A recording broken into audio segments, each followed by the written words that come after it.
started with the voicemail I didn't remember leaving. My voice was calm in it.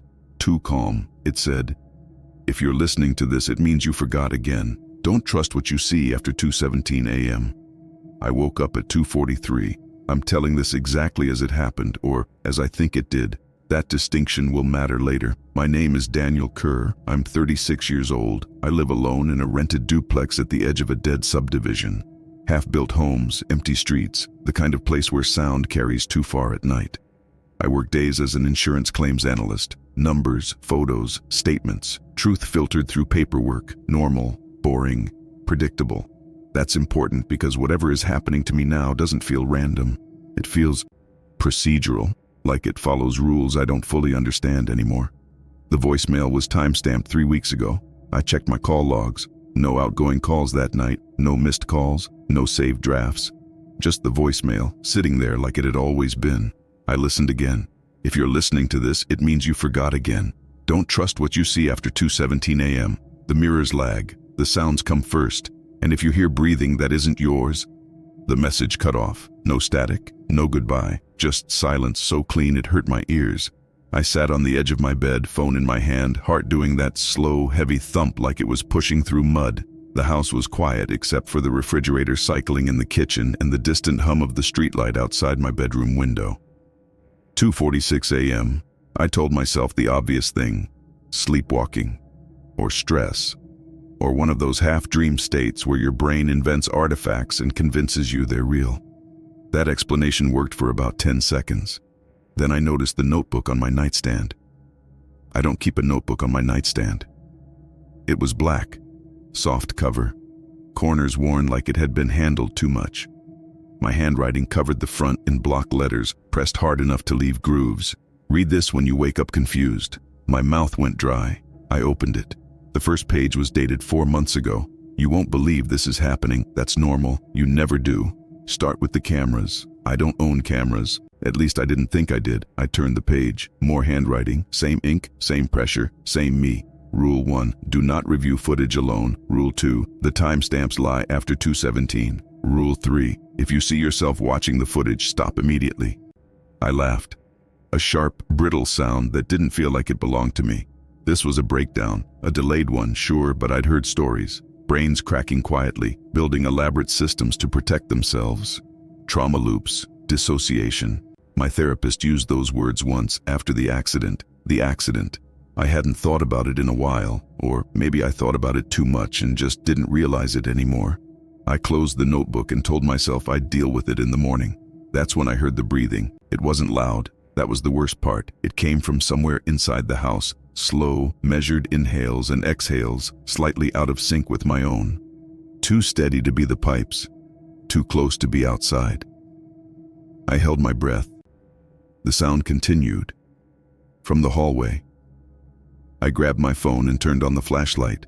The beam cut a pale cone through the darkness, landing on the bedroom door. It was open an inch wider than I remembered. I live alone. I always lock my doors. I stood up, every nerve in my body screaming against the movement. The floor creaked under my weight, sharp as a gunshot in the quiet. The breathing stopped. For a moment, there was nothing but the hum of electricity in the walls. Then, very softly, I heard my own voice from the hallway. "Daniel?" It sounded tired, concerned, like someone checking on a sick dog. I didn't answer. The voice sighed. Footsteps moved away, slow and careful, heading toward the living room. I stayed frozen for what felt like an hour, but was probably less than a minute. When I finally stepped into the hallway, it was empty. Every door was closed. The front door was still locked. No signs of forced entry. I checked the mirrors. All of them reflected me normally. I slept on the couch with the lights on. The cameras were real. I found them the next morning, hidden in plain sight once I knew where to look. A small dome in the corner of the living room ceiling, another in the hallway, one above my desk, angled toward my computer monitor. They weren't cheap. Commercial grade, hardwired. They fed into a network video recorder tucked behind my router, installed sometime in the last 6 months. By me. I sat at my desk, staring at the monitor, notebook open beside the keyboard. My coffee went cold untouched. The footage archive went back 8 months. That was impossible. I'd only lived here for a year, and I had no memory of installing any of this. No receipts, no emails, no gaps in my bank statements. I hovered the mouse over the playback timeline. The notebook sat heavy in my peripheral vision. Rule 1, do not review footage alone. I broke it immediately. I scrubbed back to the previous night, 2 a.m. The living room appeared on screen, rendered in crisp grayscale. Me on the couch, asleep, mouth slightly open, chest rising and falling. At 2:16, nothing changed. At 2:17, the timestamp flickered. Just for a frame.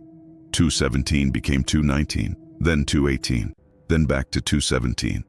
My skin prickled. At 2 hours 17 minutes and 32 seconds, my eyes opened.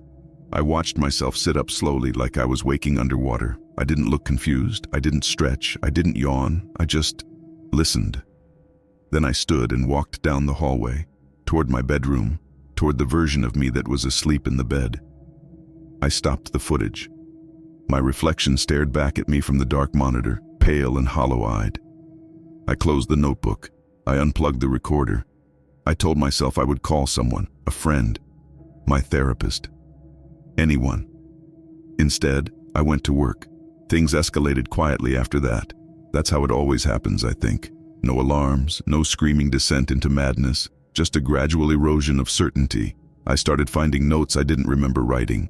Short ones at first. You lost 14 minutes. Check the sync. Don't answer if it asks questions. Sometimes they were helpful. Sometimes they made no sense at all. I stopped trusting my own memory. I set alarms for everything. I started recording myself on my phone whenever I felt confused, narrating my thoughts like an anchor. But the recordings began to contradict each other. In one, I'm calm, explaining that I've been misinterpreting stress symptoms. In another, filmed an hour later, I'm whispering frantically, eyes darting off screen. He's getting better at pretending, I say. I think he's learning. I don't know who he is, or if he is me. The breathing came back, always at night, always just out of sight. Sometimes it synced with mine, matching inhale for inhale like a cruel mirror. The mirrors themselves started to feel off, not wrong in a way you could point to, just a fraction delayed, like watching a video stream with poor buffering. I avoided them after that. The notebook filled quickly. We thought it was dissociation. We were wrong. It uses your routines. It only appears when you stop observing. That line was underlined so hard the paper tore. I lost time more frequently, hours, entire evenings. I'd come home from work and suddenly it would be morning again. My clothes folded neatly on the chair, dishes washed, teeth brushed. Once I woke up with mud on my shoes and a key I didn't recognize in my pocket. The cameras stayed unplugged. Until the night I woke up standing in front of the bathroom mirror at 2:17 a.m., holding my phone, recording myself. I was smiling. I see it now, the version of me in the mirror said. His lips moved a half second after mine. You keep trying to catch me in the past. That's not where I am. My phone slipped from my hand and hit the sink. The screen cracked. The mirror me didn't flinch.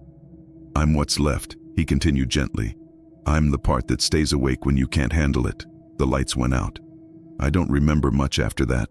Fragments, the sound of glass breaking, a pressure in my chest like someone sitting on me, waking up in the emergency room with a concussion and a story that didn't quite line up with the bruises on my arms. They said I'd had a dissociative episode, that I'd smashed my own bathroom mirror and cut myself trying to remove a perceived intruder. They kept me for observation. No cameras there. I asked for the notebook. It was gone. When I was discharged, I went home to find the duplex empty. No furniture, no cameras, no notebook, no broken mirror, just a voicemail waiting on my phone. New. Time-stamped 5 minutes earlier. I didn't listen to it. I moved apartments, changed my routine, threw away every mirror except one small one in the bathroom, which I kept covered. Months passed. I started to believe I'd recovered. Then last night, at 2:43 a.m., I woke up to the sound of breathing in my hallway and a notebook on my nightstand. The first page reads, "It worked. You almost forgot me. I won't let you do that again."